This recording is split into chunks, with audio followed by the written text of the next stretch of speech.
member of the House Oversight Committee, Texas Republican Congressman Michael Cloud. Great to have you with us this morning, Congressman. You were at yesterday's tense hearing. Do you think we got any real answers from Minnesota's top officials as to how this fraud got so out of control?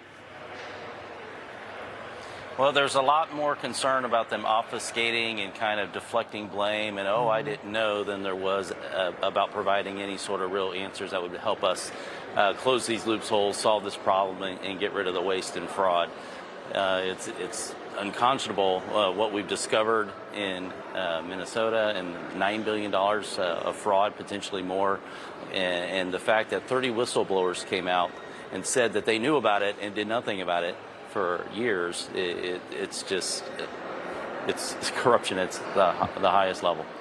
So the Democrat governor and former vice presidential nominee immediately came out of the gates, blaming President Trump for the widespread fraud breaking out in his state. Take a listen. The people of Minnesota have been singled out and targeted for political retribution at an unparalleled scale, including blocking Medicaid reimbursements to our state just last week. Under the guise of combating fraud, the federal government has flooded Minnesota with masked, untrained, and unaccountable agents who are wreaking havoc in our communities. On the streets of Minnesota, federal agents have entered U.S. citizens' homes who have committed no crimes. They have violated the constitutional rights of our citizens. They have ignored court orders. They have shot first and asked questions later. What I didn't hear there, Congressman, was the governor saying how he lost billions of dollars of federal taxpayer dollars, and it's not Donald Trump's fault. Exactly.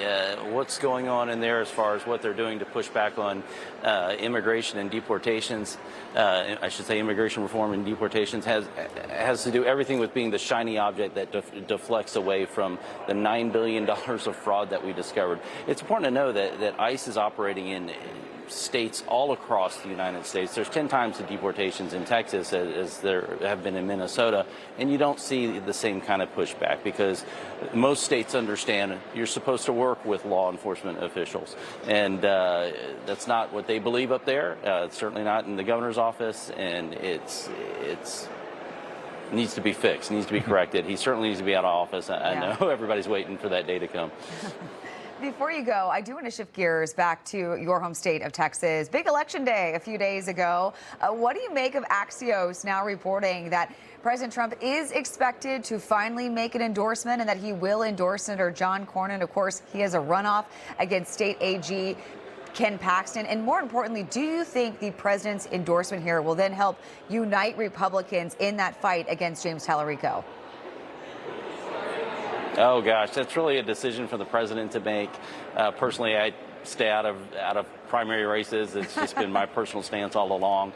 But the president certainly has a right to step in, and I'm sure it will bring some clarity to the voters. His endorsement does matter for sure. Yeah. Real quickly, Congressman, if the president endorses, regardless of who he does, do you think the other person should step down, save the money for the general election?